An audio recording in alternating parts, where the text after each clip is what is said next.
Hello and welcome. I'm Paulami Saha. The Prime Minister today returned to his home constituency of Kashi after a gap of 8 long months. He not only launched a slew of developmental projects, he also declared the start to the war for Uttar Pradesh. Prime Minister Modi sets the tone for UP 2022. 1,500 crore की परियोजनाएं काशी के विकास और समृद्धि के लिए। UP में सरकार आज भ्रष्टाचार और भाई भतीजावाद से नहीं, विकासवाद से चल रही है। Backs Yogi hails him as a hard worker. कि यूपी के कौन से विकास कार्यों की चर्चा करूं, कौन से कार्यों की चर्चा छोड़ दूं, ये सब योगी जी के नेतृत्व और यूपी सरकार की कार्यनिष्ठा का कमाल है।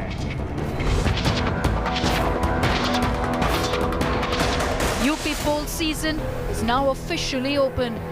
हर हर Mahadev. Countdown begins to the fiercest poll battle.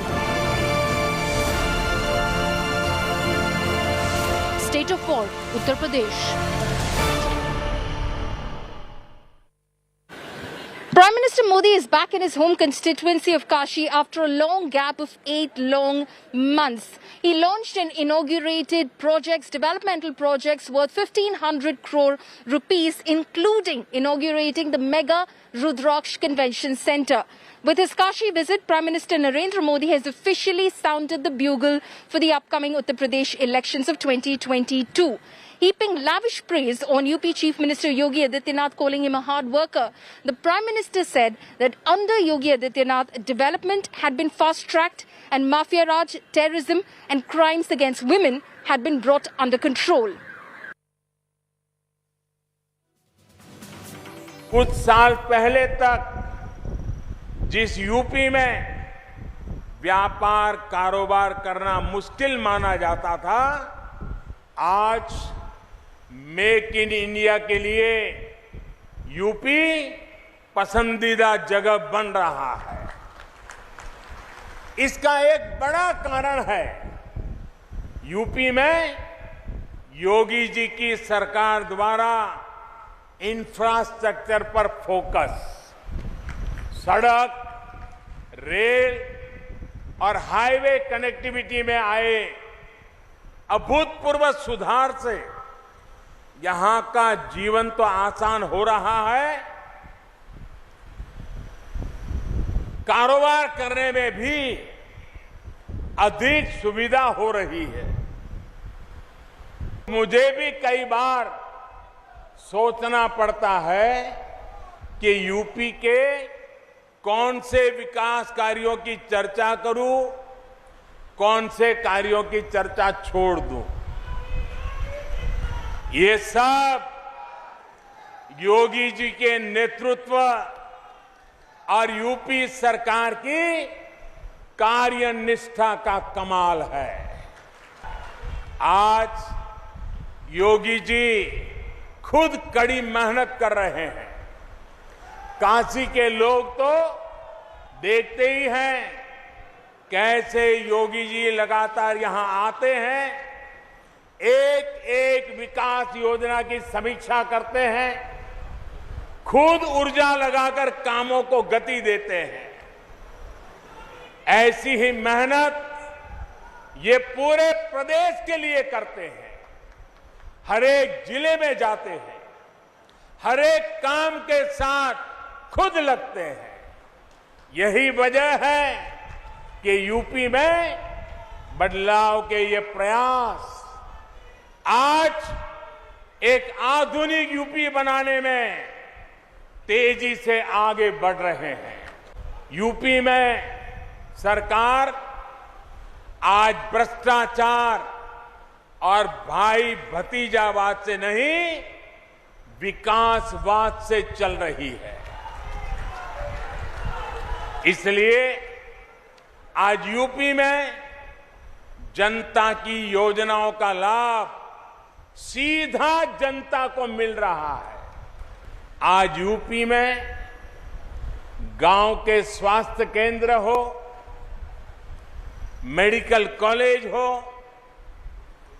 AIIMS हो, मेडिकल इंफ्रास्ट्रक्चर में अभूतपूर्व सुधार हो रहा है। 4 साल पहले तक जहां यूपी में दर्जन भर मेडिकल कॉलेज हुआ करते थे, उनकी संख्या अब करीब करीब 4 गुना हो चुकी है। ऐसा नहीं है कि 2017 से पहले यूपी के लिए योजनाएं नहीं आती थी, पैसा नहीं भेजा जाता था। तब भी 2014 में हमें सेवा करने का मौका मिला, तब भी दिल्ली से इतने ही तेज प्रयास होते थे, लेकिन तब लखनऊ में उनमें रोड़ा लग जाता था। With just months to go for the Uttar Pradesh elections, population politics is exploding in the state. The trigger for this big political debate has been the UP government's draft population policy legislation, which proposes the Hum Do Hamare Do policy in order to discourage large families. Now, the chorus for population laws are growing across other states too, but the opposition is calling this mere poll propaganda. What's India's biggest problem? Population. What's stopping India from top speed progress? Population. And what's the new fiery flashpoint on India's political battlefield? You guessed it, population. And the seed of this new flashpoint, Yogi Adityanath's Uttar Pradesh, has just gotten a whole lot bigger. It will be better that he must listen to the BJP people and make new policies. Two-child policy is there in the state of Maharashtra as well in many states of this country.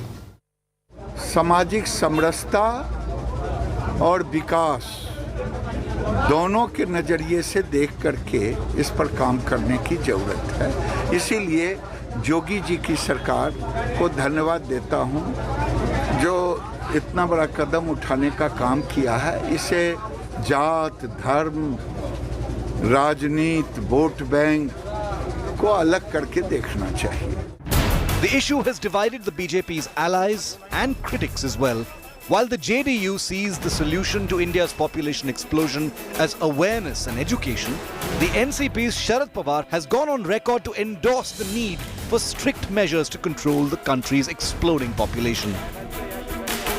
जनसंख्या नियंत्रण के लिए अगर आप सिर्फ कानून बना करके कोई उसका उपाय करेंगे, ये सभी ठीक से संभव नहीं है। जब महिलाएं पूरे तौर पर पढ़ी रहेंगी तो इतनी जागृति आती है, इतना कॉन्शसनेस होता है कि अपने आप प्रजनन दर घटेगा। तो हम लोग तो इसी पर काम कर रहे हैं। The politics has ensured that the issue becomes a major theme in the run-up to the UP elections in early 2022.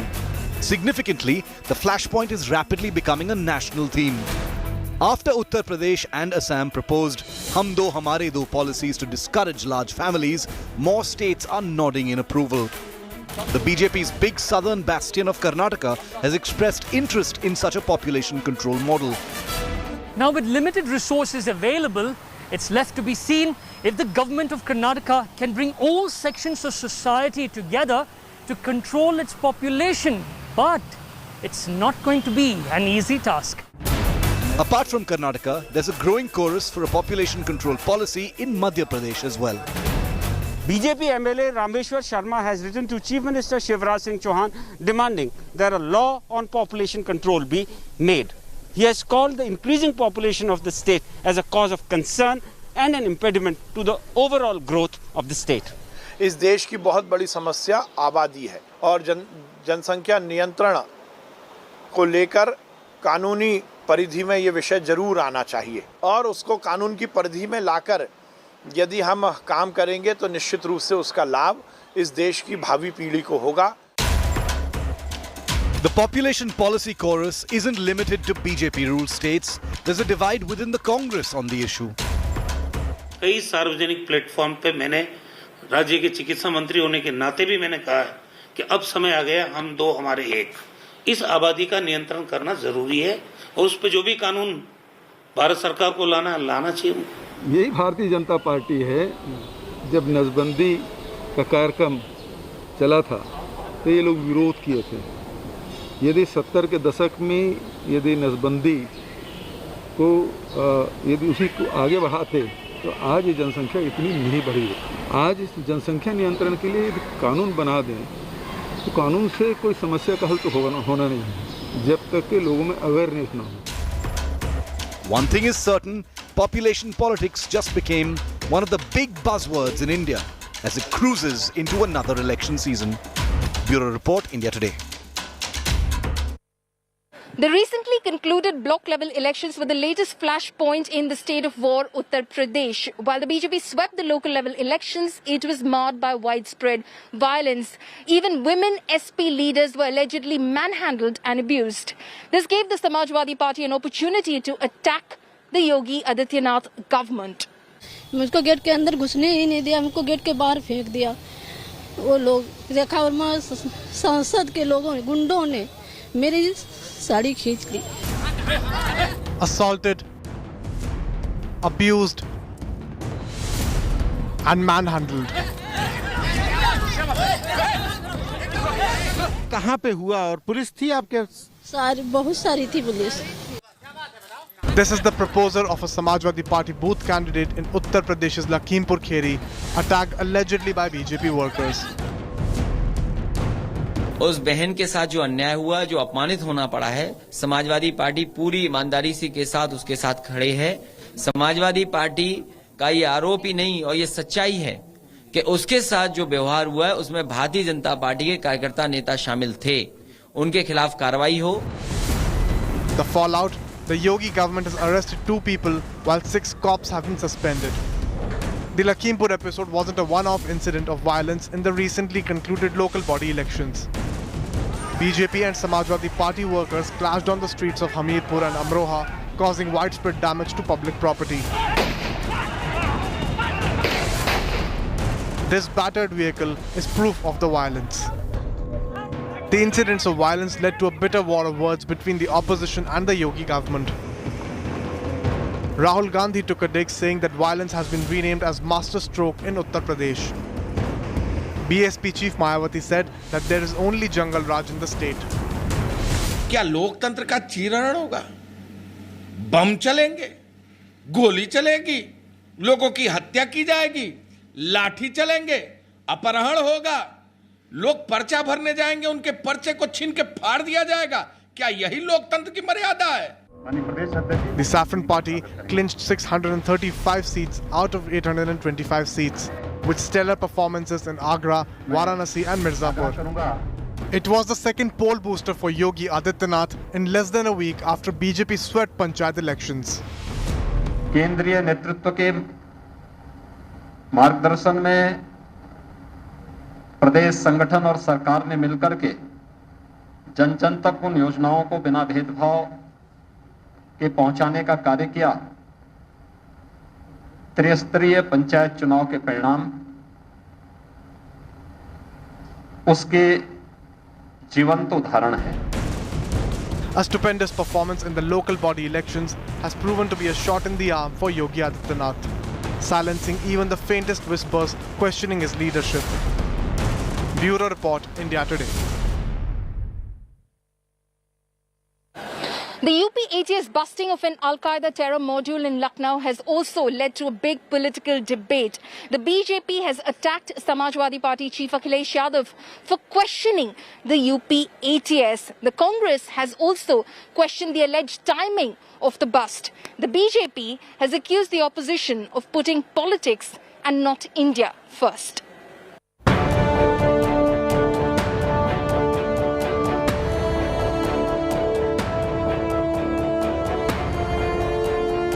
A major terror plot. Al-Qaeda proxies allegedly operating in India.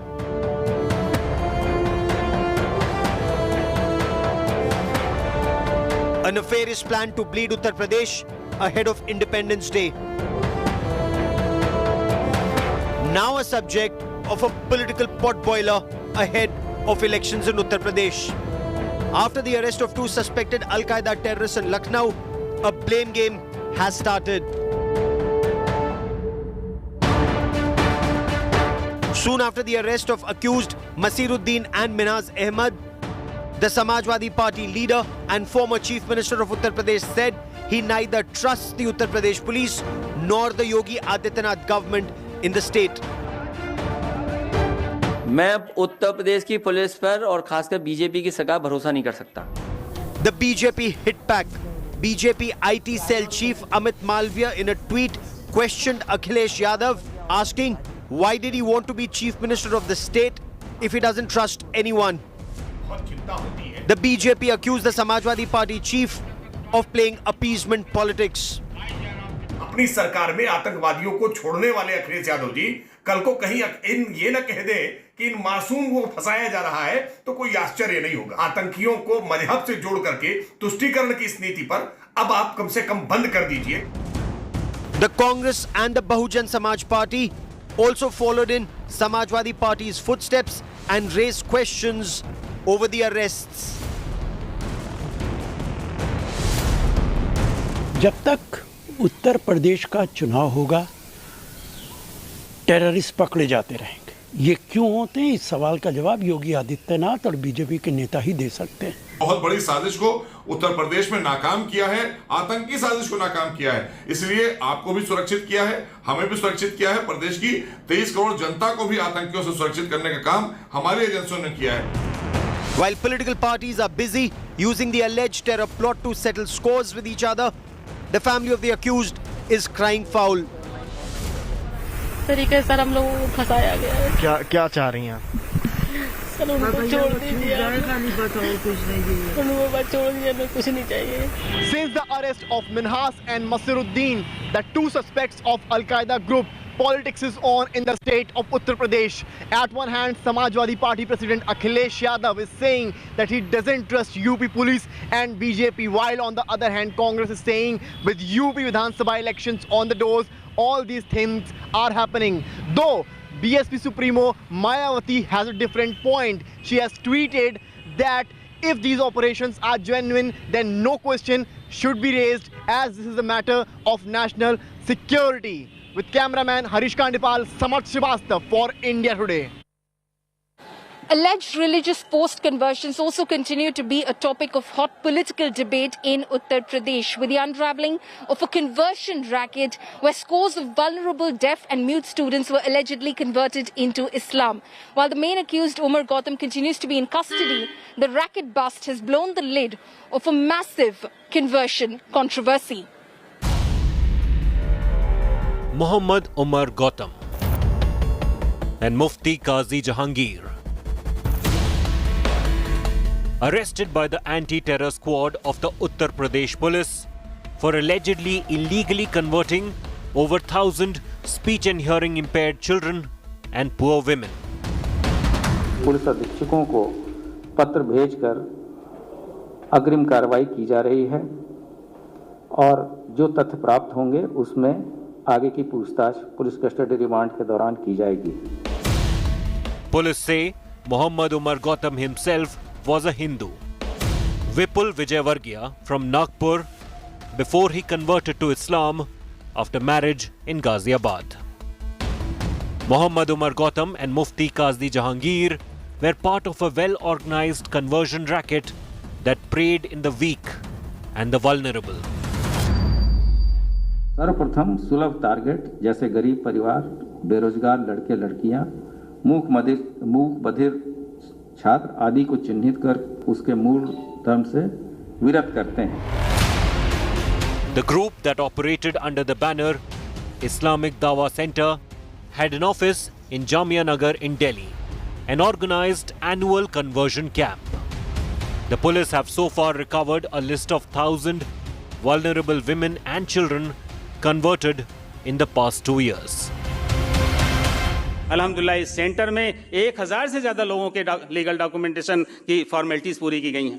हमारे यहाँ इस्लामिक दावा centre में Poland से, पुर्तगाल से, Germany से, Singapore से, America से, England से, कितने ममालिक से लोग आकर के उन्होंने वहाँ से अपना लीगल असिस्टेंस भी लिया। उनकी मैरिजेस के भी मामलात हुए, कोर्ट मैरिज के भी मामलात हुए और अल्हम्दुलिल्लाह ये एक सिलसिला चल रहा है कि ये काम हम सब का मिला जुला काम है। जैसा कि हज़रत मौलाना ने फरमाया, ये तमाम उम्मत मुस्लिमा का ये यूनानिमस यूनाइटेड एफर्ट है जिसको सबको मिलकर करना है। In this old video, Muhammad Umar Gautam admitted to converting hundreds of people. This racket bust has blown the lid of a large conversion conspiracy.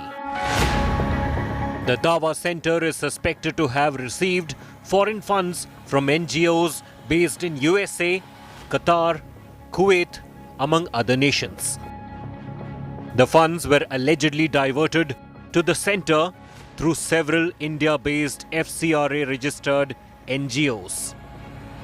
Sources also say that the Dawa Center had links with Islamic Online University, founded by a Qatar-based associate of Zakir Naik, Dr. Bilal Phillips.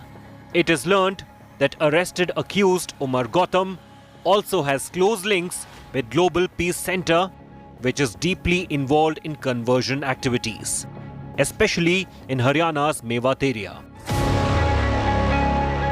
While the Yogi government has ordered slapping of NSA against those involved, opposition Congress accused the state government of sleeping over cases of religious conversions. संविधान, समाज और सरकार दोनों इस जबरदस्ती धर्म परिवर्तन के धंधे के खिलाफ है और जो भी इसमें शामिल है, जहां से भी सुपारी लेकर के ये काम हो रहा है, वो बचेंगे नहीं, ये बात समझ लेना चाहिए। कठोरतम कार्रवाई तो उत्तर प्रदेश सरकार के खिलाफ भी होना चाहिए, जो बैठ के सोती रही, कानून का उल्लंघन होते रहा, धर्मांतरण होता रहा। उन पर तो एनएसए लगे, पर जो मौजूदा सरकार है उत्तर प्रदेश की, ये अपने लिए क्या सजा की तजवीज करती, ये भी बता दे नैतिकता के आधार पे। While both the accused in the alleged conversion racket are now under arrest, the politics over the issue continues to polarize in poll-bound Uttar Pradesh. Bureau Report, India Today. Another political debate raging in poll-bound Uttar Pradesh is the decision of the state government to honor car sevaks who were part of the Ram Mandir movement. The state government has decided to name roads after car sevaks who participated in the Ram Janmabhoomi movement. 6 months ahead of Uttar Pradesh polls, the Yogi Adityanath government has sparked a big controversy. UP Deputy CM Keshav Prasad Maurya has announced roads in the state will be named after car sevaks as a mark of respect to participants in the Ram Janmabhoomi movement. आज हम लोगों ने यहाँ भी एक घोषणा की है कि जो बलिदानी राम भक्त हैं, चाहे वो 30 अक्टूबर 90 हो, चाहे 2 नवंबर 90 हो, जो बलिदानी राम भक्त हैं उनके घर तक की सड़क को भी कार सेवक मार्ग के नाम से हम बनाएंगे और उसमें वह बलिदानी जो राम भक्त हैं उनका नाम भी लिखेंगे, उनका फोटो भी लगाएंगे। Maurya visited Ayodhya on Tuesday to unveil the statue of a car sevak named Achal Gupta who died during the Mandir movement. The statue was erected in 2018, but the unveiling took 3 years. यहाँ पे मूर्ति जो है 2018 में स्थापित कर दिया गया था। अच्छा महसूस हो रहा है, बहुत बड़ी हम लोगों को खुशी है कि कम से कम हम लोगों की मांग पूरी हुई और केशव प्रसाद मौर्य जी आकर के मूर्ति का अनावरण किया, बहुत खुशी की बात है। The decision to felicitate car sevaks has not gone down well with the opposition. जैसे ही चुनाव आता है, भारतीय जनता पार्टी जाति धर्म की राजनीति का खेल शुरू कर देती है, लेकिन उत्तर प्रदेश की जनता इस बार बहुत होशियार है, वो काम के नाम पे वोट करेगी और भारतीय जनता पार्टी का खेल तमाम कर देगी। जनता को विकास के काम चाहिए, अयोध्या को विकास चाहिए, पारदर्शी विकास चाहिए, भ्रष्टाचार मुक्त विकास चाहिए, चंदा चोर नहीं चाहिए अयोध्या को। आप पारदर्शी विकास कीजिए, उसके बाद उस विकास का नाम किसी के नाम पर रखिए। The Ram Mandir movement had propelled the BJP from just 2 Lok Sabha seats in 1984 to power at the centre and in UP. The issue still strikes an emotional chord now that the temple construction project is underway. With inputs from Abhishek Mishra in Lucknow, Bureau Report, India Today. That's all we have for you in our special presentation, State of War, Uttar Pradesh. For all the latest news and updates, keep watching India Today.